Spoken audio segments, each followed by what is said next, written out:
ministério, dessas crianças, em nome de Jesus. Amém. Glória a Deus. Crianças podem ir para o fundo. Vocês, irmãos, podem se assentar. Podem se assentar aqui. E vamos que vamos, né? Vamos para a mensagem.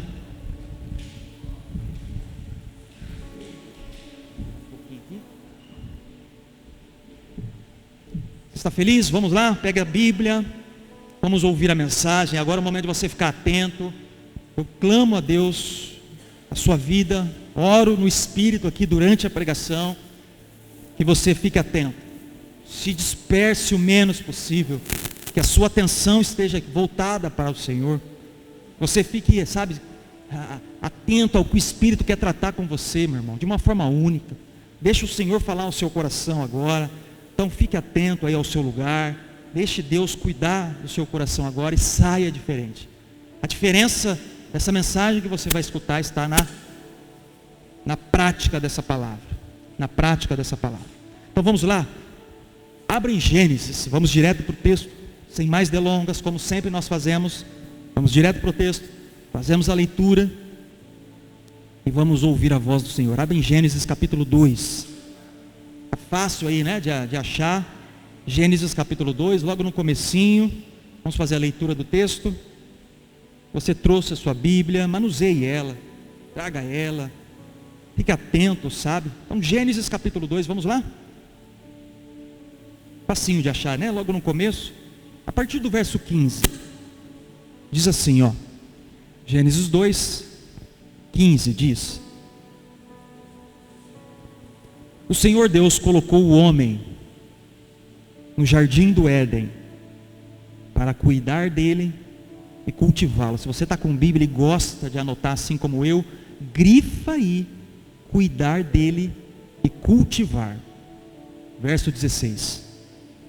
E o Senhor Deus ordenou ao homem, tem uma ordem de Deus aí: coma livremente de qualquer árvore do jardim, mas não coma da árvore do conhecimento do bem e do mal, porque no dia em que dela comer, certamente você morrerá. Escorrega um pouquinho o dedo agora aí, chega no capítulo 3, de onde você está aí, vai para o capítulo 3, verso 9 agora. A história vai se desenrolando e a gente chega no capítulo 3 agora, vamos fazer a leitura a partir do verso 9. Olha o que diz agora o verso 9. Mas o Senhor Deus chamou o homem, perguntando: onde está você? E ele respondeu: ouvi teus passos no jardim e fiquei com medo, porque estava nu, por isso me escondi. E Deus perguntou: quem lhe disse que você estava nu? Você comeu do fruto da árvore do qual lhe proibi comer. Disse o homem: foi a mulher que me deste por companheira, que me deu do fruto da árvore, e eu comi. O Senhor Deus perguntou então à mulher: que foi que você fez? Respondeu a mulher: a serpente me enganou, e eu comi. Veja só agora, algumas coisas começam a acontecer. Verso 14. Então o Senhor Deus declarou à serpente: já que você fez isso, maldita é você entre todos os rebanhos domésticos e entre todos os animais selvagens. Sobre o seu ventre você rastejará e pó comerá todos os dias da sua vida. Porém, inimizade entre você e a mulher, entre a sua descendência e a descendência dela. Este lhe ferirá a cabeça e você lhe ferirá o calcanhar. 16, olha a outra consequência. A mulher lhe declarou: multiplicarei grandemente o seu sofrimento na gravidez. Com sofrimento você dará à luz filhos. Seu desejo será para o seu marido e ele a dominará. Verso 17, consequência para o homem. E ao homem declarou: visto que você deu ouvidos à sua mulher e comeu do fruto da árvore, da qual eu lhe ordenara que não comesse, maldita é a terra por sua causa. Com sofrimento você se alimentará dela todos os dias da sua vida. Ela lhe dará espinhos e erva daninhas. e você terá que alimentar-se das plantas do campo. Com o suor do seu rosto você comerá o seu pão, até que volte à terra, visto que dela foi tirado, porque você é pó, e ao pó voltará. Até aqui esse texto é um texto conhecido. E para iniciar essa pregação, essa mensagem, esse sermão de hoje, eu quero iniciar contando e relatando alguns acidentes que aconteceram. O que eu vou contar agora para vocês não é história ilustrada, são coisas que aconteceram de verdade. Então vou contar alguns acidentes para vocês entenderem um pouquinho o que nós vamos tratar essa noite. Presta atenção, alguns relatos que eu vou trazer para você agora no início. Em uma manhã de domingo, de 1993, 6 pessoas, dentre elas o piloto, embarcaram num balão de ar. Esses balões de ar quente, sabe? Já viu esses balões? Embarcaram 6 pessoas, inclusive o piloto. O destino deles era o Vale de Aspen, no Colorado, Estados Unidos. Passeios de balão era muito comum naquele local. E o piloto também conhecia bem toda aquela região. É uma região que acontecia esses passeios normalmente. E o piloto conhecia muito bem aquela região. Contudo, naquela manhã, o balão voava numa altitude baixa e perigosa. E em um dado momento, o vento começou a aumentar muito, desviando o balão da rota e aproximando cada vez mais da rede elétrica. Quando o piloto percebeu, já era tarde demais. O balão não conseguiu atingir a altitude correta, chocando-se com a usina elétrica e vitimando todos os que estavam a bordo. Todos morreram naquela manhã nesse acidente, esse balão. Um outro relato. Em 2006, um jato Legacy estava indo para os Estados Unidos, se chocou com um Boeing da Gol, com 154 passageiros. Eles estavam com destino ao Rio de Janeiro, saíram de Manaus, eles iam fazer escala em Brasília e iam chegar no Rio de Janeiro, esse Boeing. Neste acidente, do choque do Legacy, um avião menor, com este Boeing da Gol, com 154 passageiros, todos do Boeing vieram a falecer na queda. Este Boeing caiu em Mato Grosso. Todos vieram a falecer. E o último relato, presta atenção. Em 29 de novembro de 2016, o avião que levava a delegação da Chapecoense. Quem lembra desse acidente? Todos lembram? O avião que levava a delegação da Chapecoense para a partida de ida da final da Copa Sul-Americana na Colômbia, caiu nas proximidades de Medellín. A aeronave transportava jogadores, comissão técnica, dirigentes, jornalistas. Essa tragédia vitimou 71 pessoas. Em 2018, a Aeronáutica Civil da Colômbia concluiu a investigação e confirmou que o combustível do avião era insuficiente para o voo entre Santa Cruz, na Bolívia, à Colômbia. O acidente ocorreu por esgotamento de combustível, como consequência da falta de gestão de risco apropriada pela LAMIA. Sem o combustível, os motores pararam de funcionar e o avião planou. Ele deu algumas voltas, se não me engano, acho que foram 2 ou 3 voltas, até bater aquelas montanhas. O aeroporto estava a poucos quilômetros da onde eles bateram. Bom, todas essas histórias que eu contei agora, e tantas outras, irmãos, de acidentes, seja ela de avião, seja ela de trem, de carro, de balão, tantas histórias que nós pensamos aí, tem algo em comum. Tem algo em comum. Inclusive nessas que eu contei agora. E o que tem em comum neles é um desalinhamento. Desalinhamento. Algo estava desalinhado. Seja a atitude, por exemplo, no primeiro que eu falei, no primeiro relato, a altitude do balão que estava sendo percorrido ali naquele espaço, a altitude dele estava errada, Ele se choca com aquela usina elétrica. Você sabe como um balão se move? Vocês já souberam? Você sabe disso? Você sabe disso? O balão não tem leme ou volante ou qualquer coisa que faça o guiar. Você sabe como ele se move? Dependendo a altitude que ele está, e logicamente aquele fogo libera um gás que enche, que faz ele subir, ou ele também faz ele abaixar. Mas o que faz ele ir para frente e para trás é a altitude que ele está. Dependendo mais alto, ele vai atingir tais correntes que ele vai ir para frente, para baixo, ali uma corrente mais abaixo vai levar ele para trás. Ou seja, no segundo relato que eu trouxe, daquele Legacy, uma rota errada, daquele Legacy que se chocou com aquele Boeing, em que 154 pessoas veio a óbito. Ou seja, pela falta de combustível do avião da Chapecoense. Todos eles têm esse algo em comum. Um desalinhamento.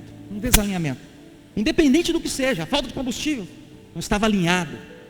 Não teve planejamento, uma gestão ali, a rota, a altitude, algo desalinhado nesses acidentes.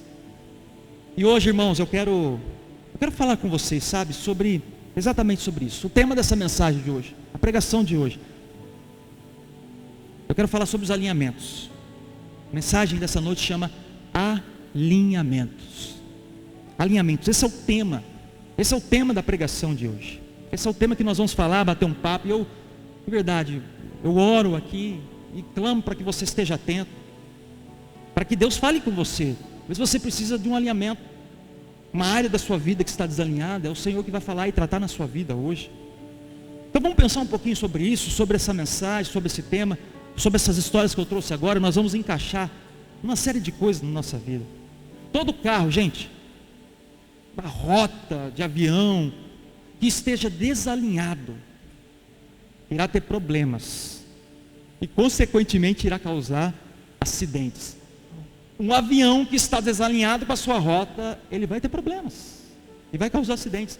Um carro, não é à toa que nós levamos um carro nosso para alinhar e balancear de tantos e tantos kms, de tantas e tantas rodagens. Nós precisamos parar o nosso carro e alinhar ele, para que ande de uma forma correta e não traga problemas, prejuízos ou até morte num acidente. Por exemplo, uma banda, uma orquestra. Eu fiz parte de uma orquestra, durante 10 anos eu toquei numa orquestra, 10 anos.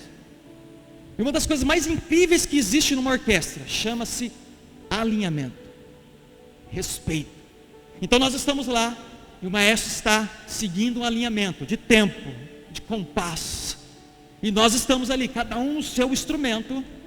De repente é a minha hora de entrar. Eu estava aguardando aquele todo momento, mas eu não vou entrar que nem um louco, soprando o instrumento e aqui cheguei. Não. Às vezes é o momento de você entrar pianinho, soprando ali baixo o seu instrumento. E de repente vai ter um crescer na música. E de repente a música vai ter um tempo, uma marcação. E de repente vai ter uma pausa. E aquele outro instrumento vai entrar. E isso tudo se alinha. E é uma coordenação.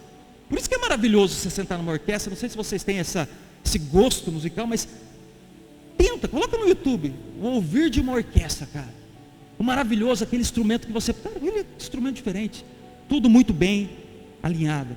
Aliás, o contrário é proporcional. Se você for num show, seja ele o que for, cantado, só instrumental, se você ver ali algo desalinhado, você vai falar, cara, está desafinado isso, e talvez você vai até ir embora disso.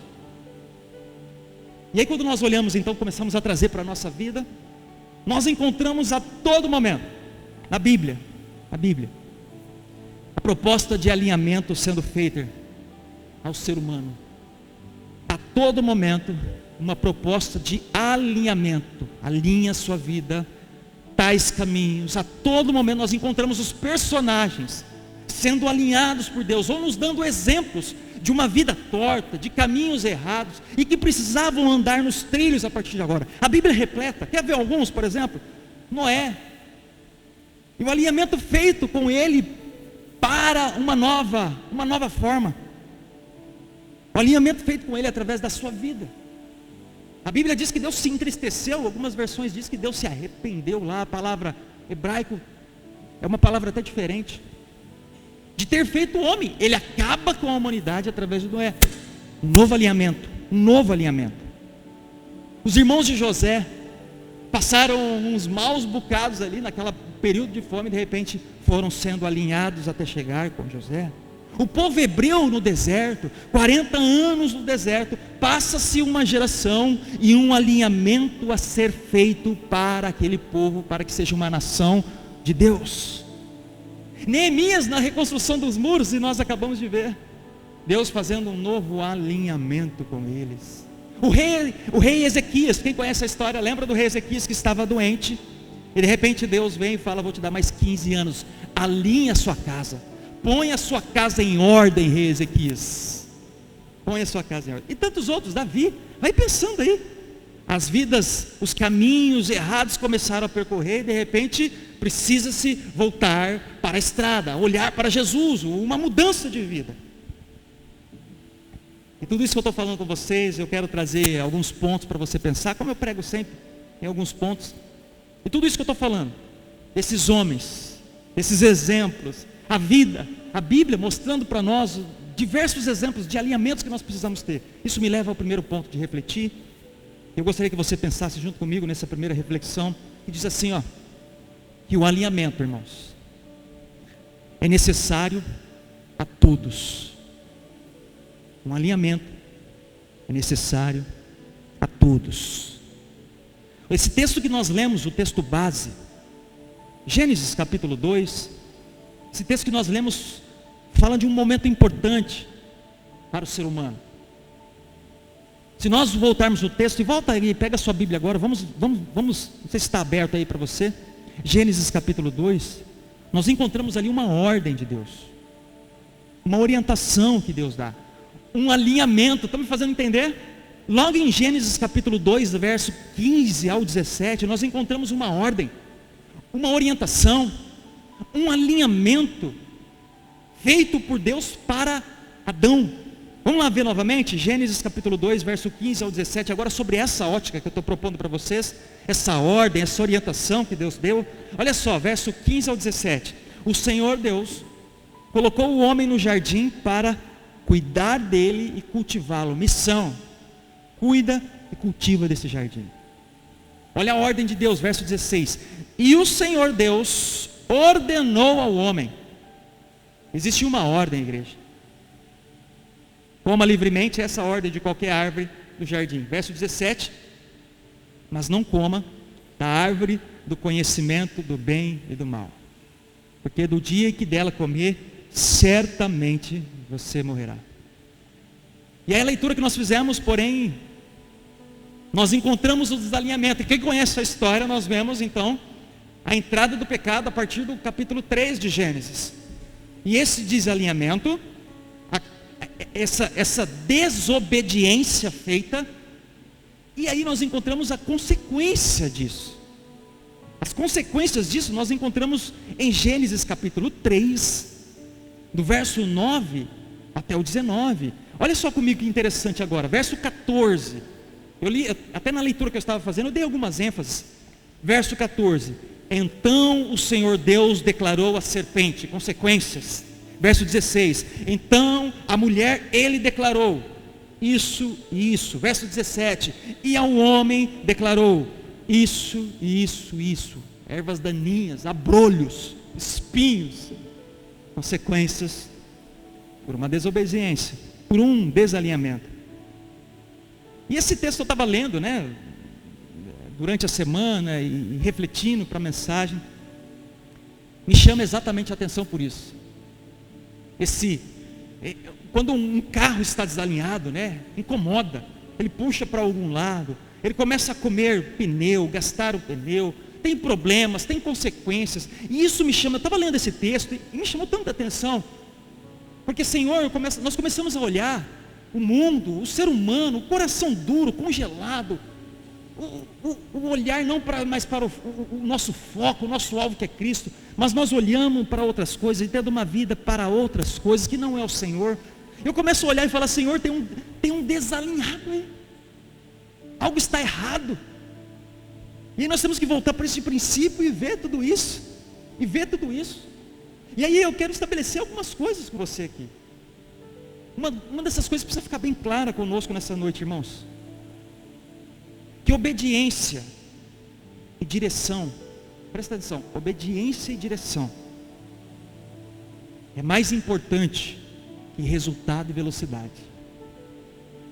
Obedecer e seguir na direção, vamos lá, pensar e trazer, traga isso na sua Bíblia, na sua vida, na aplicação da sua vida, como que você está vivendo, na dinâmica da sua vida, sabe? Obedecer, irmãos, obedecer a voz do que Deus está tratando e falando com você nas suas áreas, e seguir essa direção, é muito mais importante que os resultados que talvez você está querendo e buscar.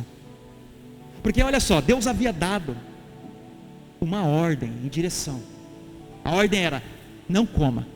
Sim ou não, igreja? A ordem era, não coma dessa árvore. Você tem todo o jardim disposto, Adão. Dessa não. Beleza, Adão? Estou dando uma ordem para você. Essa era a ordem. Essa era a direção seguida. Cuida, cultiva do jardim. A palavra hebraica lá para cultivar é servir. É trabalhar. Então, Adão, cuida aí desse jardim e tem uma ordem: não toca, não coma. Então, o que eu estou estabelecendo aqui, obediência e direção é mais importante que o resultado. Sabe por quê? Deus continua falando conosco a mesma coisa. Deus continua dando uma ordem para nós e uma direção a seguir.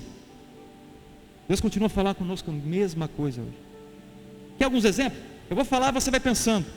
Deus fala assim, ó, não faça tal coisa.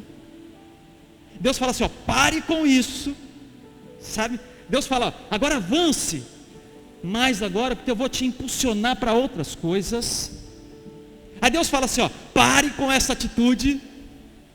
Aí Deus fala assim, ó, volte-se para mim. Pastor, onde você vê tudo isso? Ô, meu amigo, nas pregações, na leitura, na oração, no pequeno grupo, no louvor, no que Deus usa alguém para te falar, através da palavra dele. Essa que você está na mão aí, ó, é a voz do Senhor, é a palavra de Deus, e Deus direciona e nos impulsiona, e Ele fala conosco, Ele fala.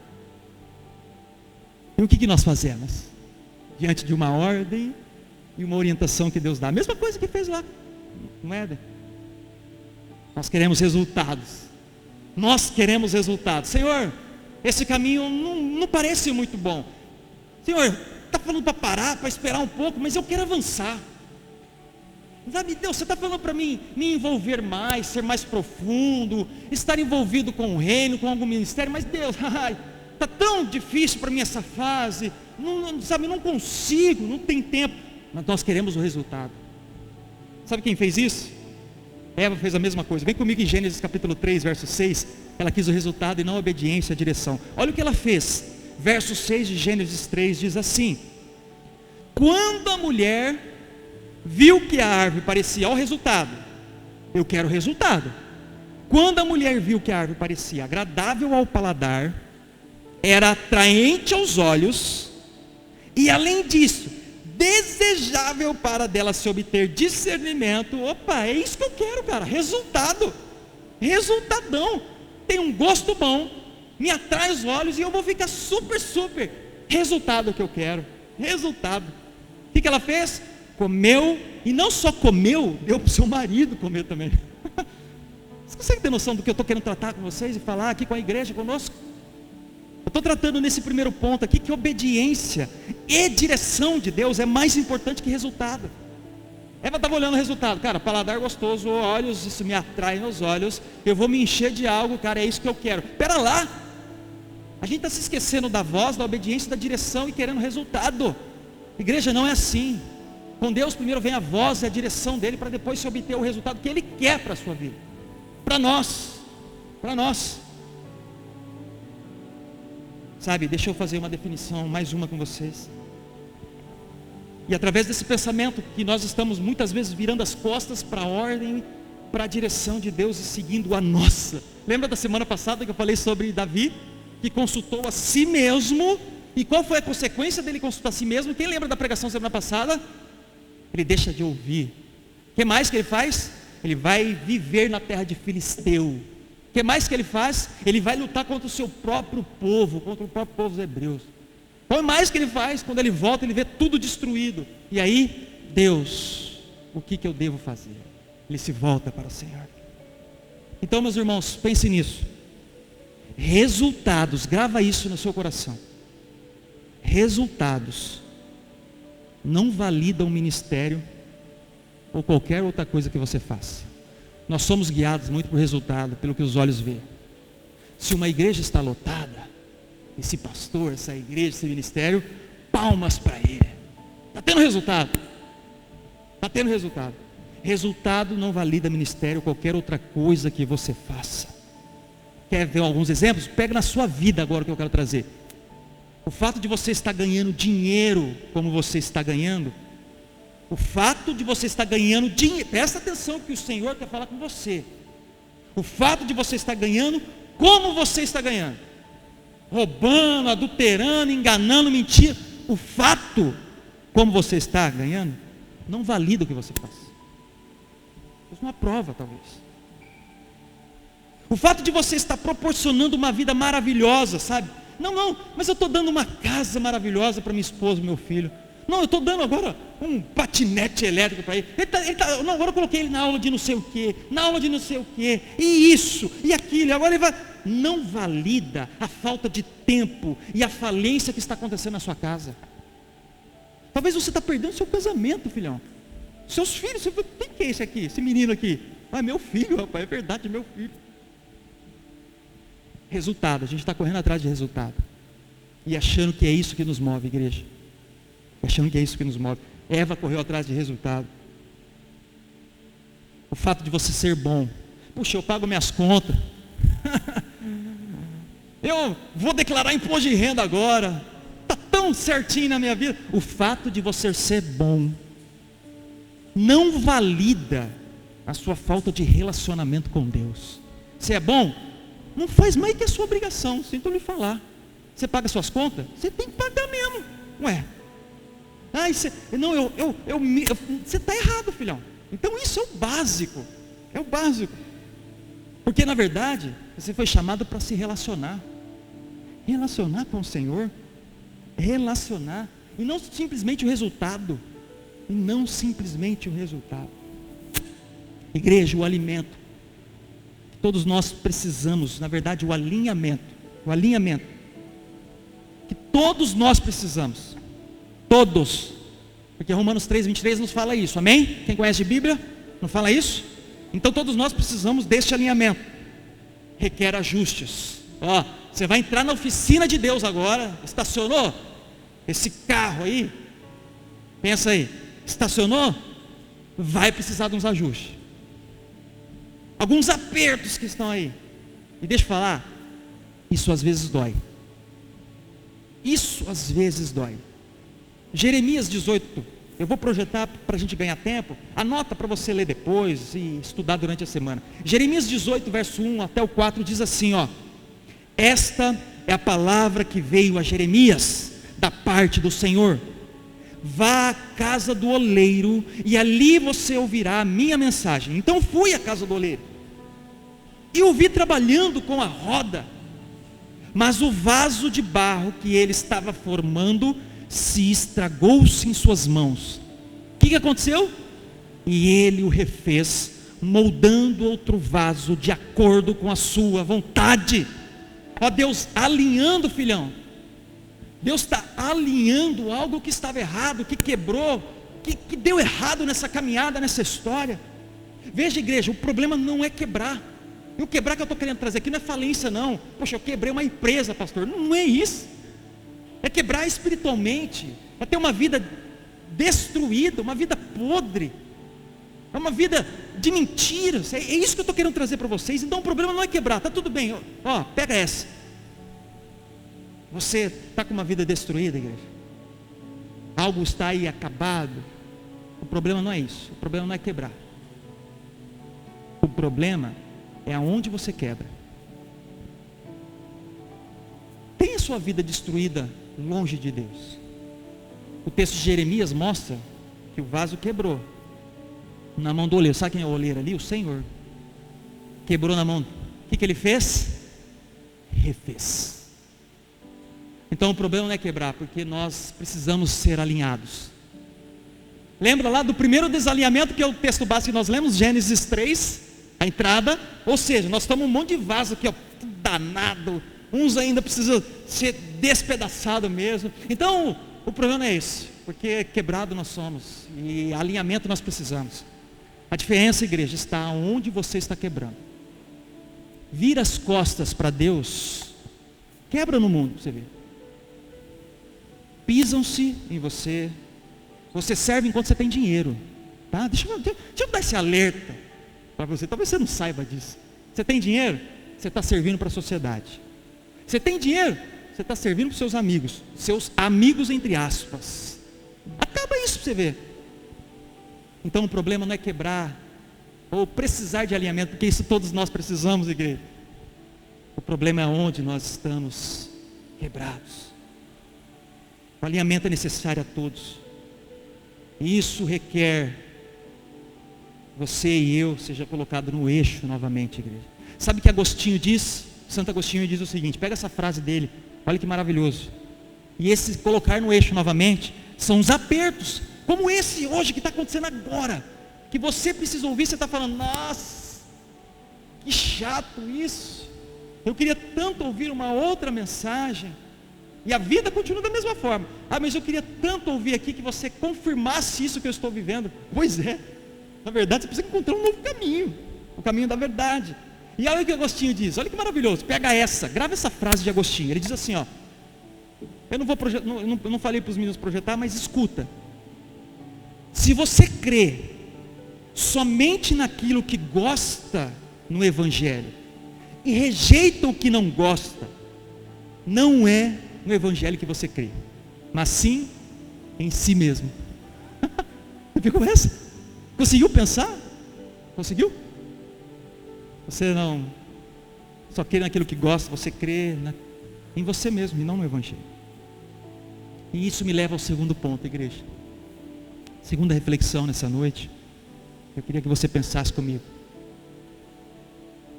Eu queria toda a sua atenção agora nesse segundo ponto, que nós vamos tratar alguns textos, ver o exemplo de Jesus.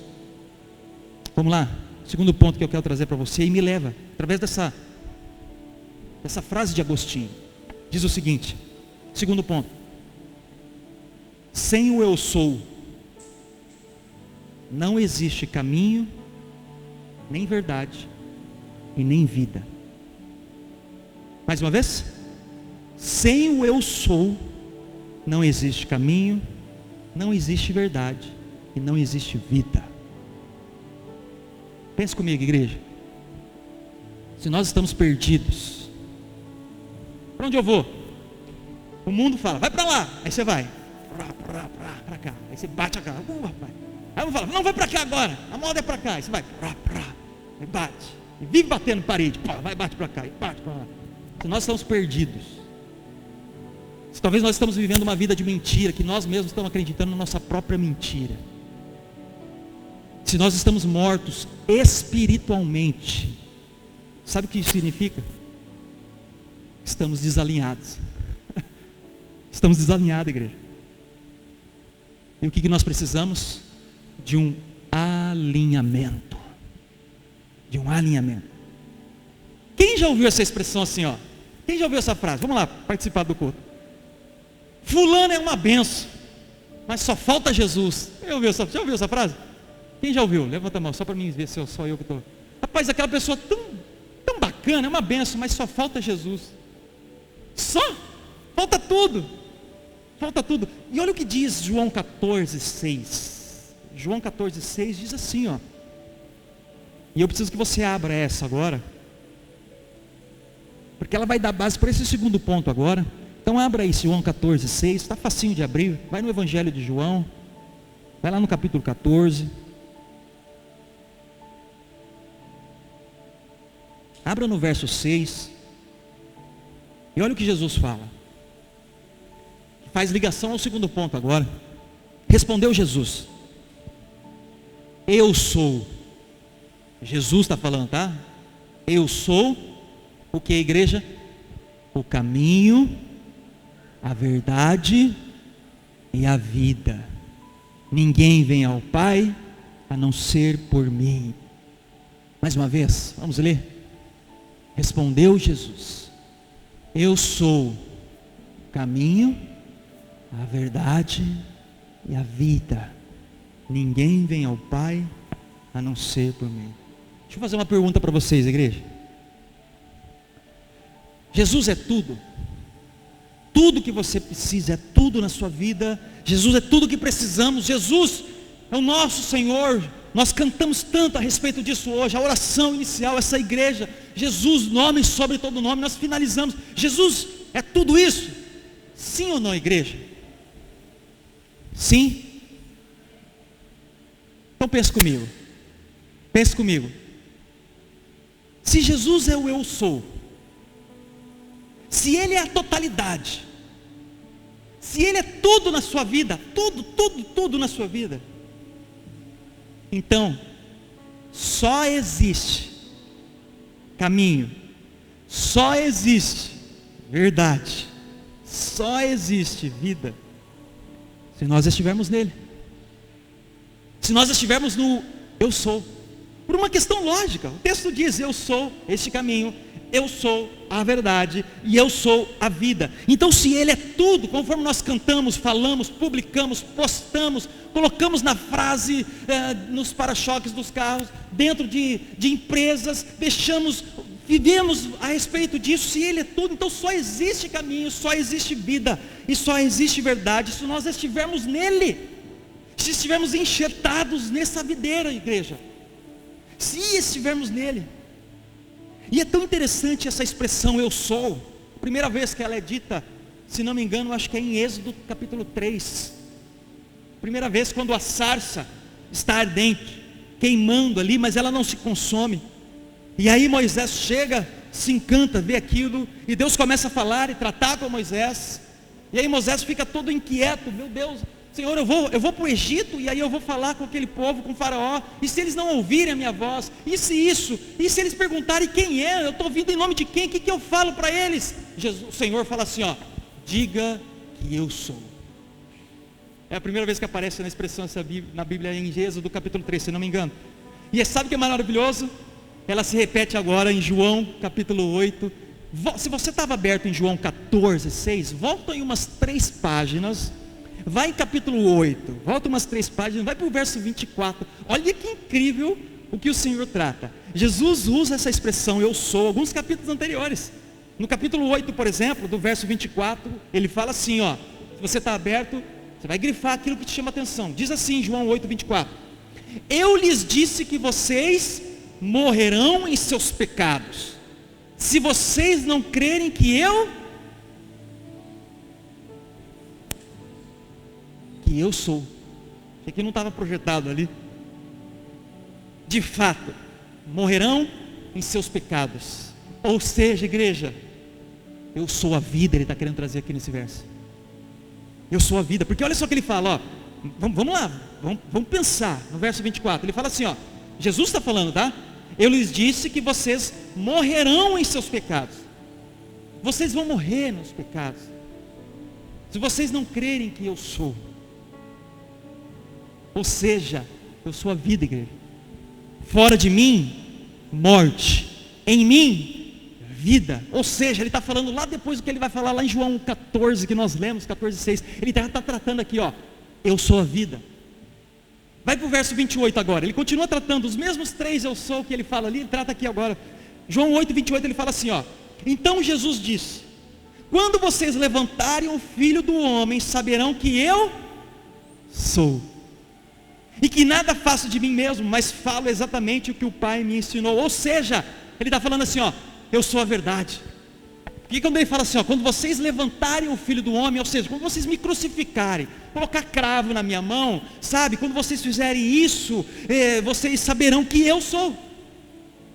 Vocês vão ver que eu sou a verdade. Porque todo momento eu estou falando e vocês querem me apedrejar, querem fazer isso, mas quando vocês me levantarem mesmo, é o que ele está falando aqui em João 8, 28, vocês vão ver que eu sou o quê? Essa verdade. Ele está tratando aqui. Agora vai um pouquinho lá para frente, verso 57 de João 8. Ele trata essas 3 formas nesses capítulos, irmão. Verso 57 ele fala assim, disseram-lhe os judeus: Você ainda não tem 50 anos e viu Abraão? Respondeu Jesus: eu lhes afirmo que antes de Abraão nascer, eu sou. Cara, que incrível isso. Eu não sei se você está pegando e entendendo o que eu estou querendo trazer. Jesus fala aqui então, ó, eu sou o caminho, cara. Vocês falam que Abraão é o pai de vocês, e tal, e tal, e tal, mas esse caminho, eu estou falando com vocês, eu sou esse caminho. Eu sou. Aí ele repete esse caminho, verdade, vida, em João 14, o verso 6. Sabe como toda essa história termina? Nós estamos lendo aqui Jesus trazendo eu sou e eu sou. Sabe como ela termina? Com os judeus pegando pedras para matar Jesus. Você sabia disso? Sabia disso ou não, igreja? Jesus falando eu sou. Quando vocês levantarem o Filho do Homem, vocês vão ver que eu sou. Jesus tratando já. Sabe como termina? Com os judeus pegando pedra. Pastor, onde está? O verso 59. Nós estamos em João 8. Nós lemos o verso 57 e 58. Desce aí o verso 59. Olha o que diz o verso 59, ó. Então eles apanharam pedras para apedrejá-lo, mas Jesus escondeu-se e saiu do templo. Igreja, se nós não estivermos alinhados com Ele, assim como esses homens que nós lemos aqui no texto agora, esses judeus que pegaram pedra, você está falando que você é mais que Abraão? Vem cá então, vou te dar uma pedrada, Jesus. O que Jesus fez? Saiu, se escondeu. Se não estivermos alinhados com Ele, assim como esses homens que pegaram pedras para macetar a cabeça de Jesus, nós continuamos a fazer a mesma coisa, igreja. Nós apedrejamos Jesus diariamente. Você sabia disso, que nós apedrejamos Jesus diariamente? Nós fizemos um post esses dias na rede social nossa, e foi maravilhoso. Esse post diz o seguinte, ó: loucura é não ter tempo para Deus e querer passar a eternidade com Ele. Sabe como nós apedrejamos Jesus? Como os judeus? Sabe como nós negamos Jesus? Pode ser a mesma coisa. Sabe como nós estamos desalinhados? Que é o tema que nós estamos falando aqui. Sabe como? Eu vou usar o exemplo de um homem que é chamado como um dos maiores apóstolos. Sabe? Nós vamos usar a vida de Pedro. Sabe como nós apedrejamos, negamos ou estamos desalinhados? Quando seguimos de longe. Pedro fez isso em Mateus 26, verso 58. Fala assim, ó: mas Pedro o seguiu de longe. Esse momento aqui é o momento em que Jesus está sendo levado. Imagina o que acontecia ali, gente. Se hoje a gente acha o povo duro, vocês não acham que o povo hoje é mau? Eu acho o povo mau, ser humano mau, eu acho. Imagina naquela época, olho por olho, dente por dente. Fez, corta a mão. Traiu, maceta a cabeça até morrer. Era assim. Imagina eles pegando Jesus, falando que era Deus. Imagina aquele povo levando Jesus. O que aconteceu? A gente não consegue imaginar. A gente relata um pouquinho em filmes, mas é muito. Pedro fala assim, ó: mas Pedro seguiu de longe. Deixa eu só olhar aqui, ó.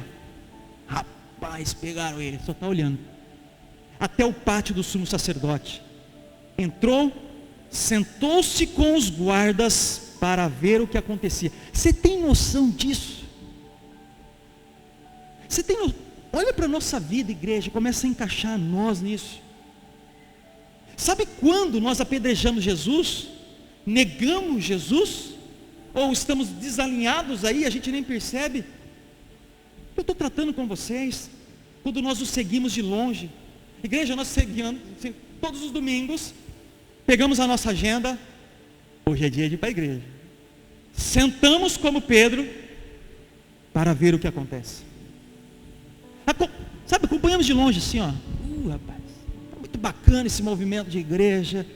É assim que nós apedrejamos Jesus. É assim que nós apedrejamos Jesus.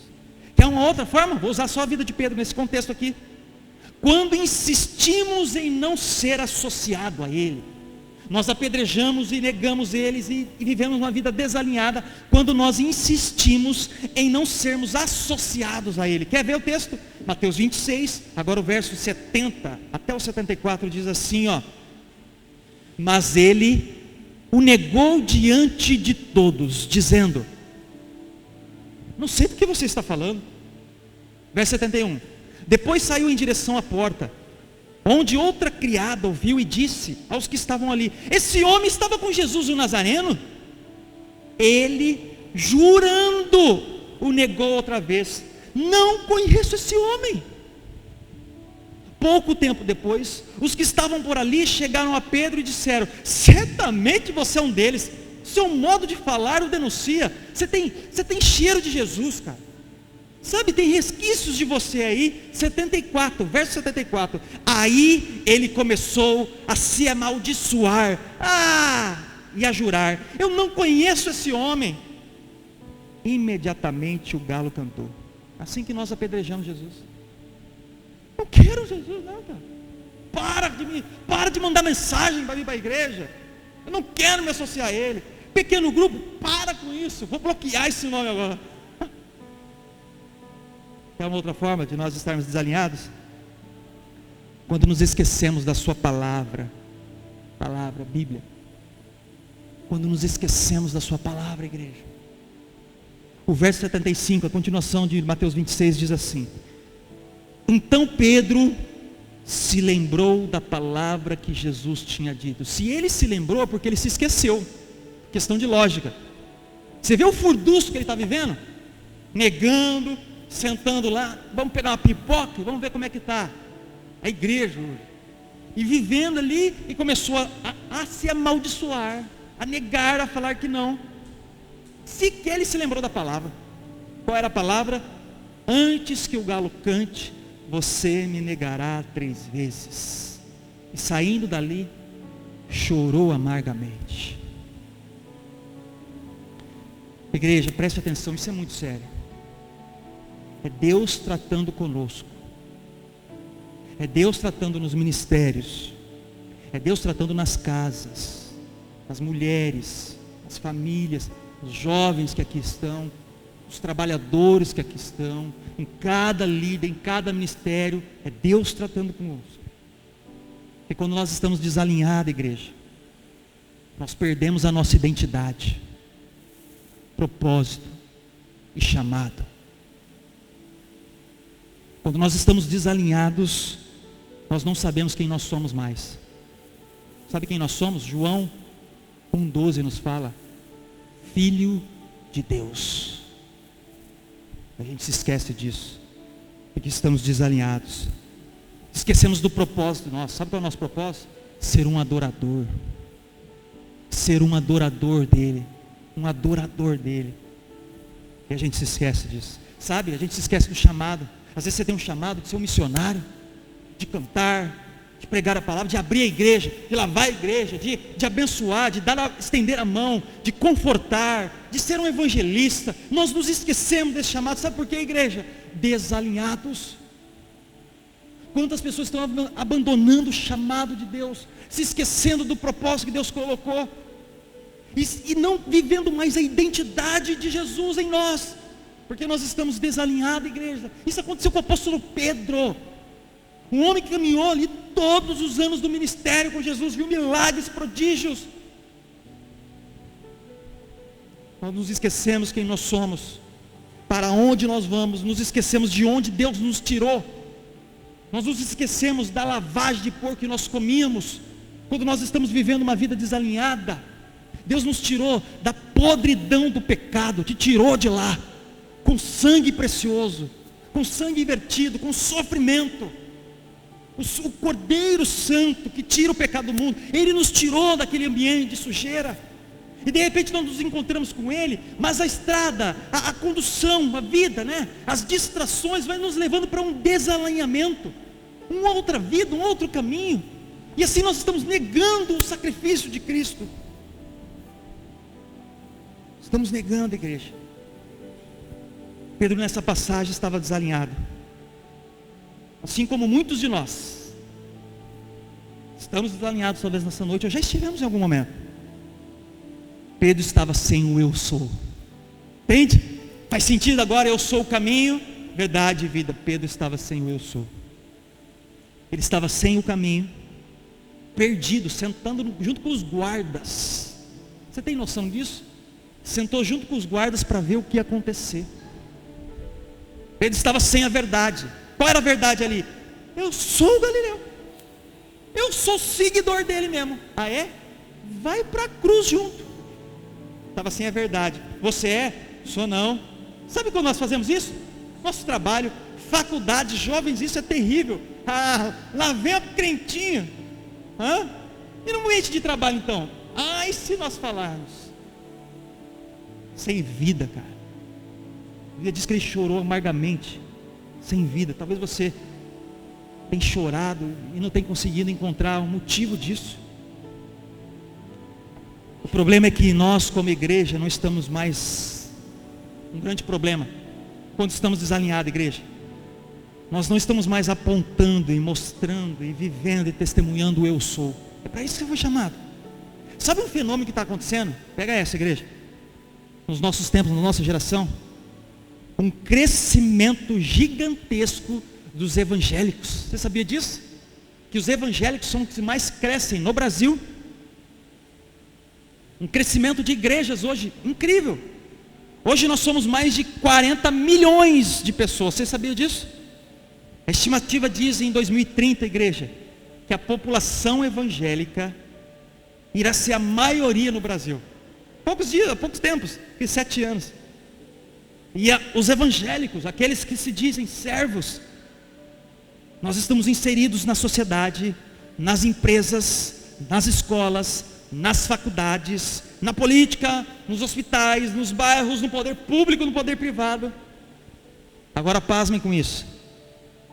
Qual a mudança que isso está gerando com a chegada dos filhos da luz, com a chegada daqueles que apontam para o eu sou?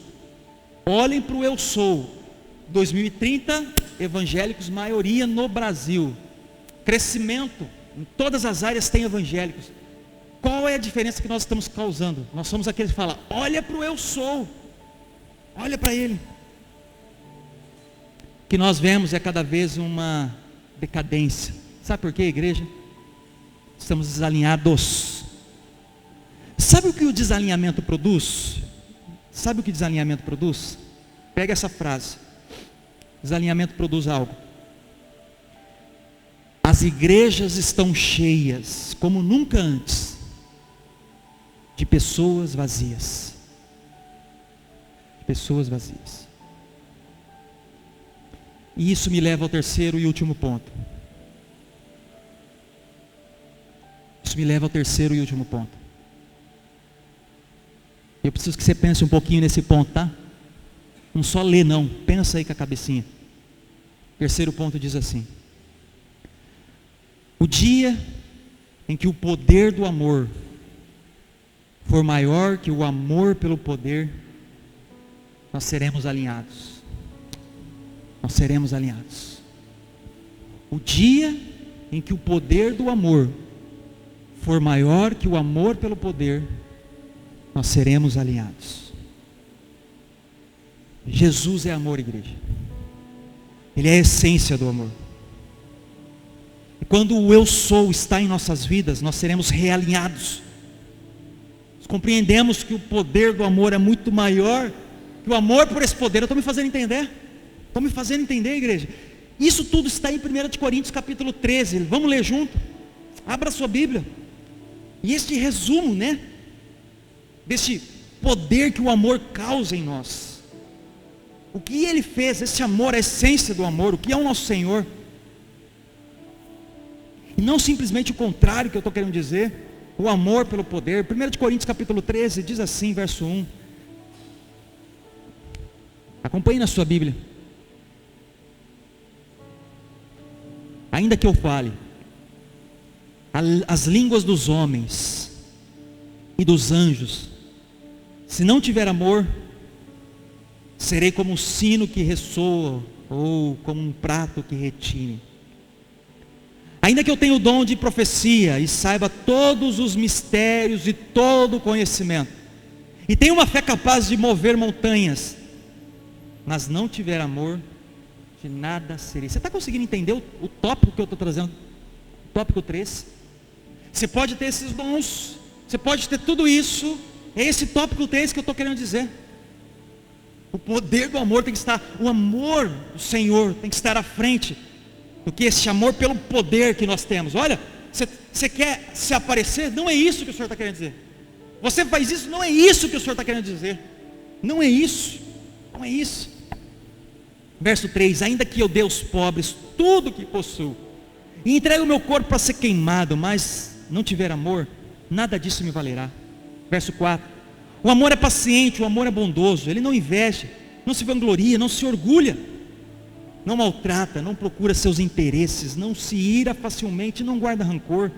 O amor não se alegra com a injustiça, mas se alegra com a verdade. Ele tudo crê, tudo sofre, tudo espera, tudo suporta. O amor nunca perece. As profecias desaparecerão, as línguas cessarão, o conhecimento passará. Pois em parte conhecemos e em parte profetizamos, mas quando, porém, vier o que é perfeito, o que é imperfeito desaparecerá. Igreja, talvez você esteja precisando de um realinhamento, passar pela oficina de Deus. Se Deus te trouxe nessa noite, porque talvez você precisava passar pela oficina de Deus, ajustar tudo que está fora, tudo que está fora, limpar alguns cômodos aí, sabe, dessa casa que é você, que está bagunçado aí dentro, está desalinhado. Talvez a sua vida se resumiu até aqui a correr atrás do dinheiro, da fama, do poder. E esse amor pelo poder que eu estou falando aqui nesse terceiro ponto, tem feito você viver, sabe de que forma? Sabe de que forma está fazendo você viver? Correndo atrás deste poder que o mundo está colocando na sua cabeça? Talvez seu coração se congelou ao longo desses tempos.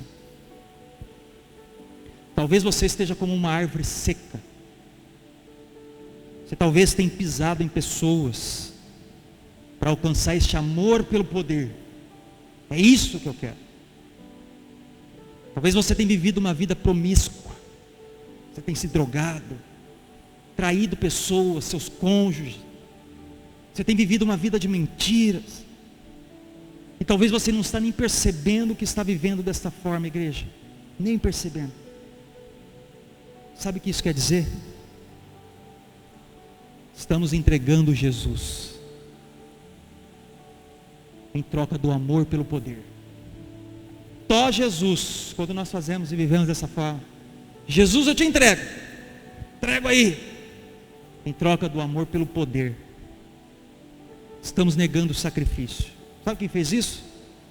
Mateus 26, verso 14 diz, em troca do amor pelo poder, Mateus 26, verso 14 diz, então um dos 12, chamado Judas Iscariotes, dirigiu-se ao chefe dos sacerdotes e lhe perguntou, o que me darão se eu entregar a vocês? E eles lhe fixaram o preço, 30 moedas de prata. Desse momento em diante, Judas passou a procurar uma oportunidade para entregá-lo. Estamos entregando Jesus hoje, da mesma forma. Sabe onde isso acontece também? Lá na Torre de Babel. Lá na Torre de Babel, em Gênesis capítulo 1, existia uma língua no mundo. A Bíblia diz que existia uma língua, uma forma de falar. Porém, o amor pelo poder grita e fala mais alto. Olha o que o texto diz em Gênesis 11, verso 4. Depois disseram, vamos construir uma cidade com uma torre que alcance os céus. Assim, amor pelo poder, igreja. Amor pelo poder. Assim, nosso nome será famoso e não seremos espalhados pela face da terra. Sabe qual foi a consequência disso? Desalinhamento, dispersão, várias línguas. É aí que surgem as várias línguas. Deus dispersou o povo, toma várias línguas, confundiu aquele povo todo, porque existia um amor pelo poder. O que te trouxe aqui hoje, igreja? É esse poder? O que você está buscando na sua vida? De verdade, bate-papo numa mesa pastoral que nós estamos aqui, só eu e você, não tem ninguém ouvindo não. Responda para você essa pergunta: o que você está buscando? De verdade, o que você está buscando para a sua vida? É riqueza? É alguma coisa que te prometeram em algo? O que é? E sabe o que é incrível de tudo isso? O contrário de tudo isso da Torre de Babel acontece lá em Atos 2. Lá em Atos 2, a descida, o Espírito Santo sendo derramado daquele povo. Lá em Atos 2, já deixa aberto aí para você, se você quer ler comigo. Existiam vários povos ali. Agora é o contrário da Torre de Babel de Gênesis 11. Olha o paradoxo de Atos 2. Existiam várias pessoas, várias línguas, porém o poder do amor grita e fala mais alto. Agora é o contrário. Olha o que diz Atos 2, verso 1 até o 8. Chegando o dia de Pentecostes, estavam todos reunidos num só lugar.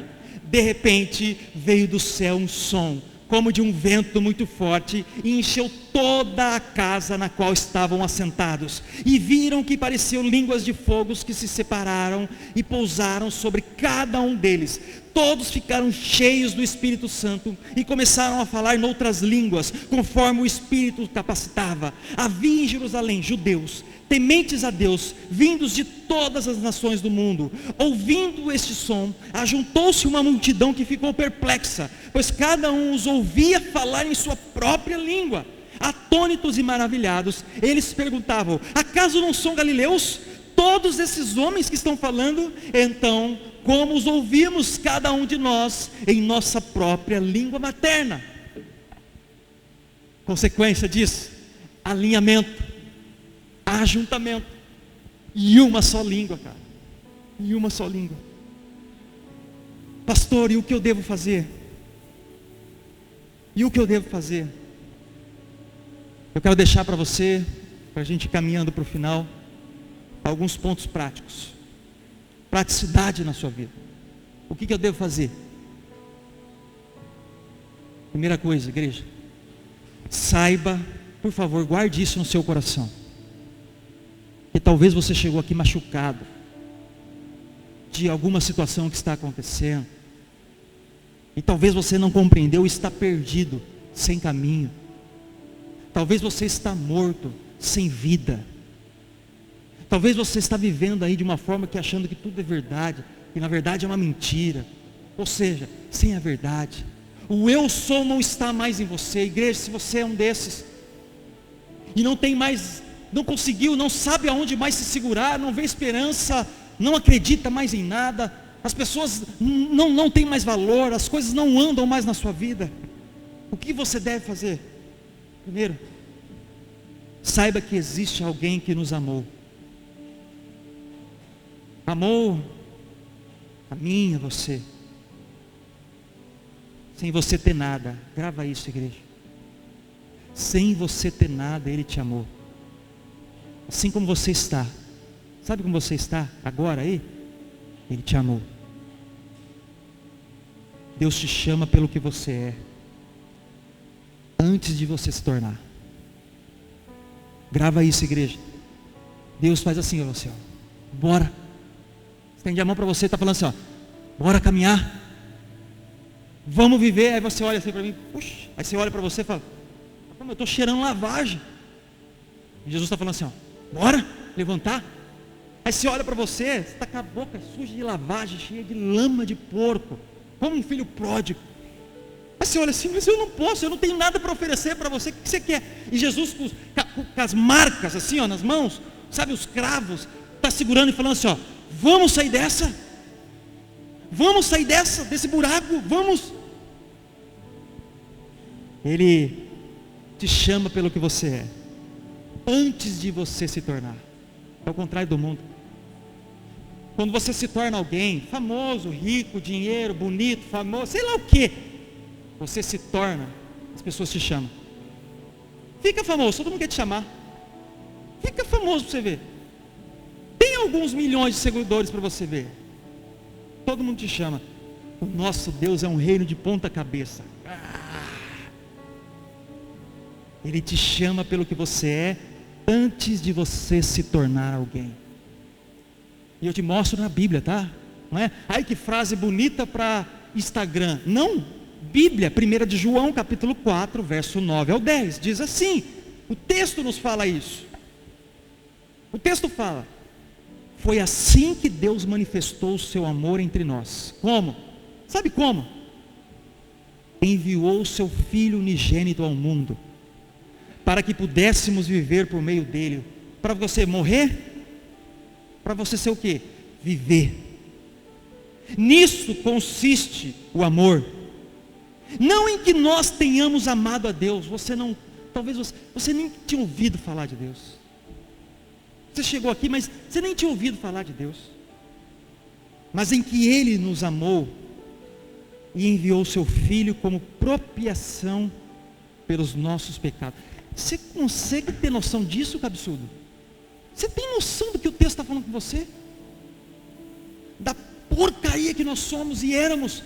O que Deus fez, nos abraçou, nos tirou das garras do pecado. Que o texto, resumindo, parafraseando o que o texto está querendo dizer, Ele entra naquele local, nos tira das garras do pecado. Ele nos amou antes de nós nos tornarmos, sem nós oferecermos nada para Ele. Ele nos ama, com seu sangue nos purifica, nos lava e nos dá um apontamento, agora uma ordenância e um caminho, um sentido, uma identidade, anel no dedo, novas vestes.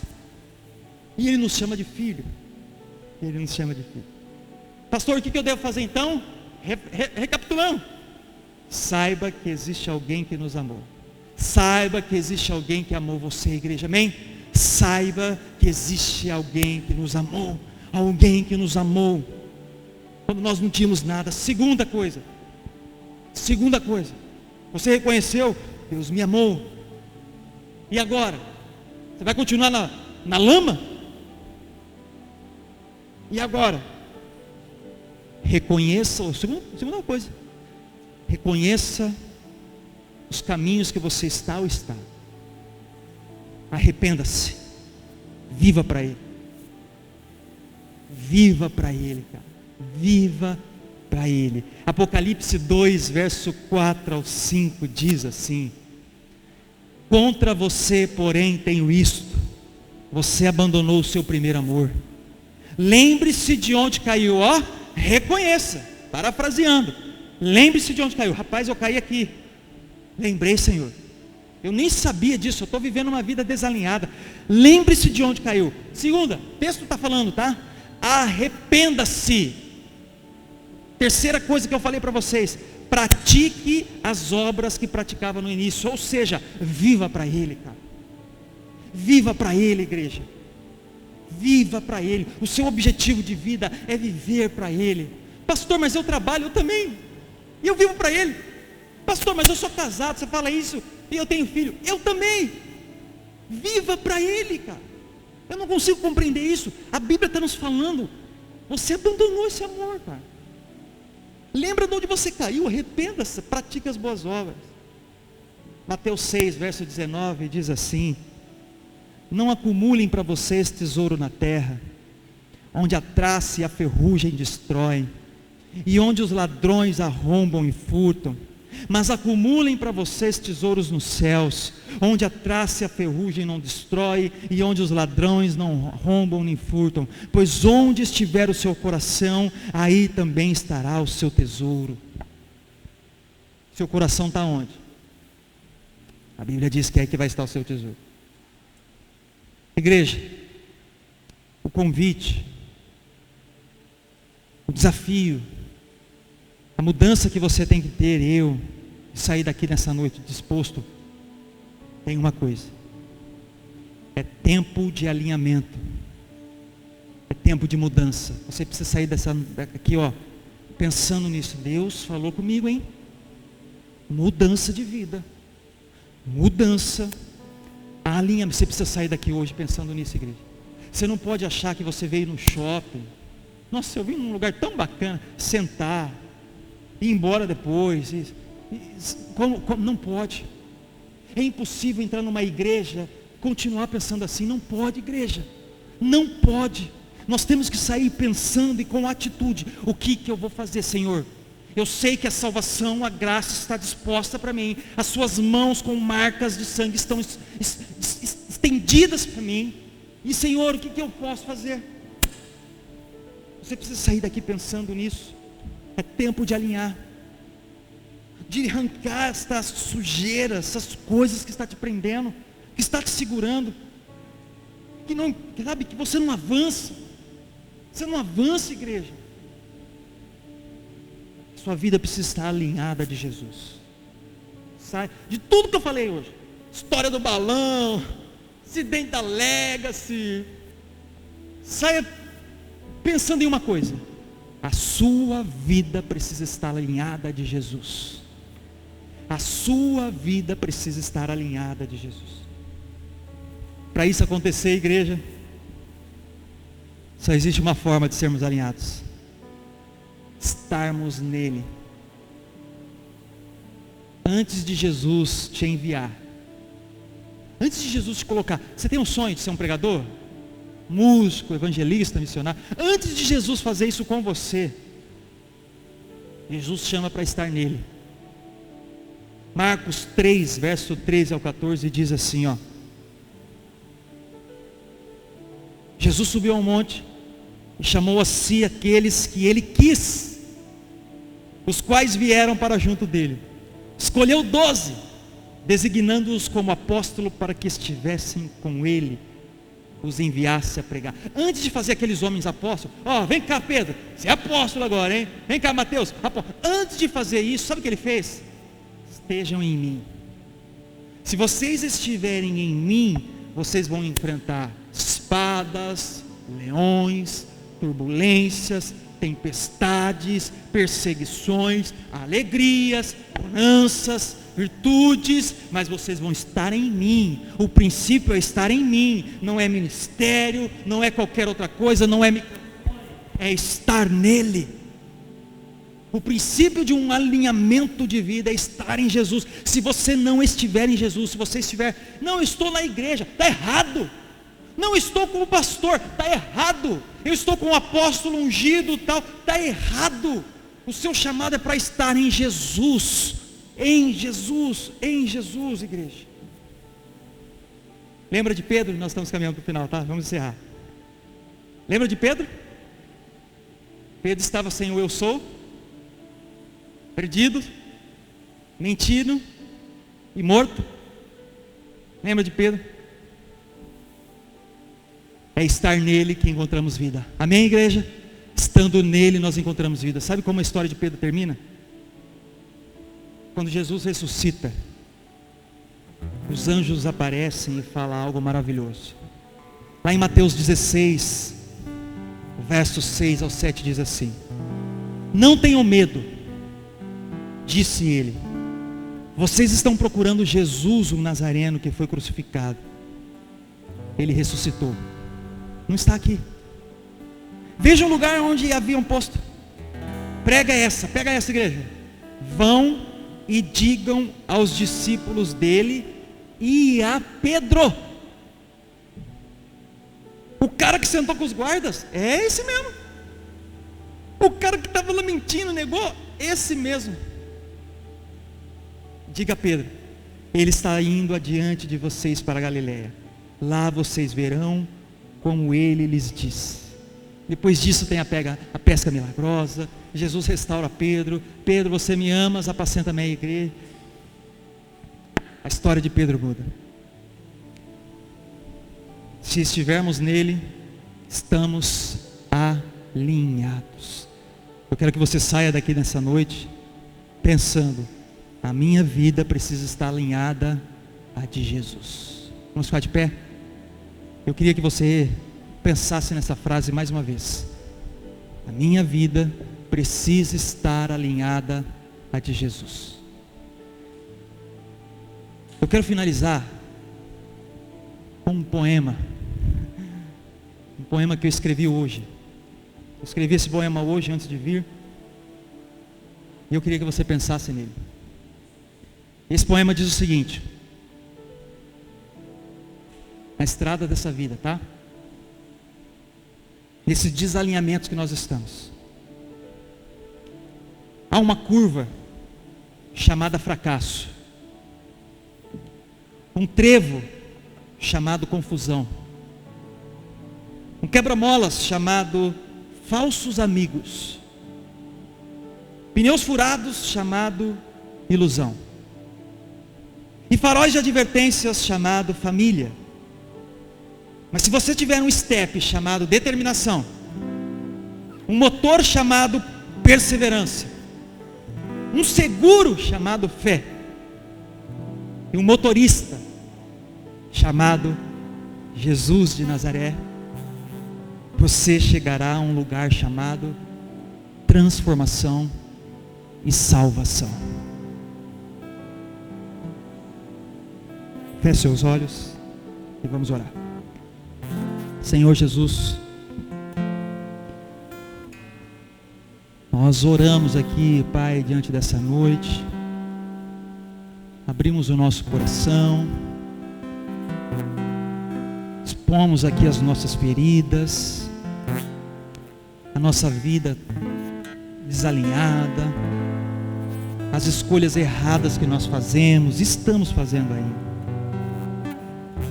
Mas nós reconhecemos, papai, e por mais que nós tentamos buscar forças, alegria,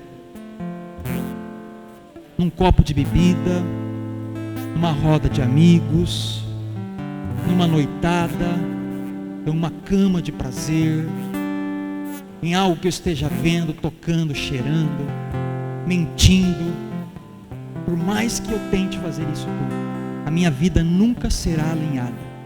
Nunca será alinhada. Nunca será alinhada. E para sermos alinhados, nós precisamos estar nele. A vida de Pedro foi alinhada quando ele pulou naquele mar da Galileia e foi nadando de encontro ao Senhor. E Jesus falou: Pedro, tu me amas, apacenta minhas ovelhas. A vida de Davi foi restaurada depois de uma queda e tantos outros erros, quando ele volta-se para o Senhor.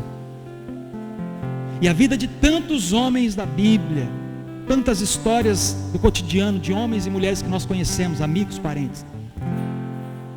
A minha vida, a nossa vida é e só pode ser restaurada se voltarmos para Ele. Então, Jesus, nós sabemos que existe um amor maior que tudo e todas as coisas. A cruz do Calvário nos mostra isso. Sangue vertido, dor, sofrimento, mesmo sem antes de eu nascer, merecer qualquer coisa e entregar qualquer coisa. O Senhor me amou. Agora, Pai, cabe a mim reconhecer esse caminho que eu estou andando, porque eu fui exposto a esse amor, e esse amor constrange. Este amor constrange. Este amor constrange. O Senhor nos chama como nós estamos, antes de nos tornarmos algo. O Senhor chama Pedro para ser um pescador de homens, mas ainda ele cheirava peixe. Ainda cheirava peixe. E assim com tantos homens. O Senhor chamou Moisés para ser um libertador, mas ainda ele tinha os requisitos egípcios. Oh Jesus, traz uma transformação. Nós oramos agora e profetizamos algo dos céus na vida do teu povo que aqui está. Traz libertação, ó Pai, de trevas malignas, de correntes que estão aprisionando os teus filhos. Traz vida em abundância, liberdade, vida no Senhor, ó Pai. Que possamos encontrar. Nós já fomos expostos ao eu sou. E este eu sou é o caminho, é a verdade, é a vida. E nada fora dele tem valor. Nada fora dele tem valor. Nós possamos sair daqui hoje pensando: eu preciso mudar de vida e é possível. Eu preciso mudar de vida e é possível. Eu preciso mudar de vida e é possível. Eu tenho um Deus que pode todas as coisas e vai restaurar o meu lar, a minha casa, os meus filhos, o meu relacionamento, a minha vida financeira, mas principalmente a minha vida espiritual, o qual eu estava caminhando para a morte, uma morte eterna. E a partir de agora, Senhor, eu estou sendo enviado por Ti como um profeta, como um missionário, como um servo de Deus, porque agora eu fui chamado para estar no Senhor em primeiro lugar. E quando nós estamos em Ti, Senhor, nós somos enviados, encontramos identidade, nós somos chamados pelo Senhor e nós reconhecemos que somos filhos de Deus. Pai, há um alinhamento a ser feito aqui neste local, há um alinhamento para ser feito aqui nesta casa, há um alinhamento para ser feito nesta igreja, há um alinhamento para ser feito no meio de pessoas que aqui estão, há um alinhamento para ser feito nos altares, em ministérios desta igreja, há um alinhamento no povo do Senhor, há um alinhamento que precisa ser feito, Senhor. Nós Te louvamos, Te agradecemos e bendizemos, porque o Senhor é bom, a Sua misericórdia dura para sempre. Nós descansamos em Deus, descansamos em Deus, descansamos em Deus, descansamos em Deus. Um alinhamento de Deus em nós, um alinhamento de Deus em nós, um alinhamento de Deus em nós. Coloque a mão no seu coração, feche seus olhos, ore ao Senhor. Você necessita agora desse bálsamo